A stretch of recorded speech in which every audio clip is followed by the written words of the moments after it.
Ang bahagi ng Ayala Avenue mula Buendia Avenue hanggang Makati Avenue ay dating runway ng Nielsen Airport ay pag-aari ng mga Zobel de Ayala family ang lupain.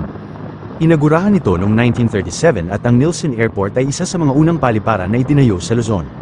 Noong ikalawang digmaang pandaigdig nawasak ang paliparan noong panahon ng pananakop ng mga Hapones sa Pilipinas noong December 10, 1941. Ipinagpatuloy ang operasyon ng paliparan pagkatapos ng ikalawang digmaang pandaigdig noong 1947. Nagsara ang paliparan noong 1948 at ang mga pasilidad nito ay ipinasa sa may-ari ng lupain na Ayala y Compañía o kung tawagin ngayon ay Ayala Corporation. Ang mga runway ay ginawang kalsada bilang bahagi ng plano ng Ayala na magtayo ng bagong business district sa lugar. Ang modernong abenida ay natapos noong kalagitnaan ng 1950s, sa kalaunan ay nag-uugnay na dito ang Highway 54 o kung tawagin ngayon ay EDSA. Nang maglaon ay humaba pa ang naging sakop sa pagitan ng Camagong Street at Metropolitan Avenue, na nagkokonekta nito sa South Avenue. Noong 1998, isang flyover ang itinayo para sa mga left-turners sa EDSA northbound. Maraming salamat at sana may natutunan kayo kay Boy Inventor and don't forget to like and follow.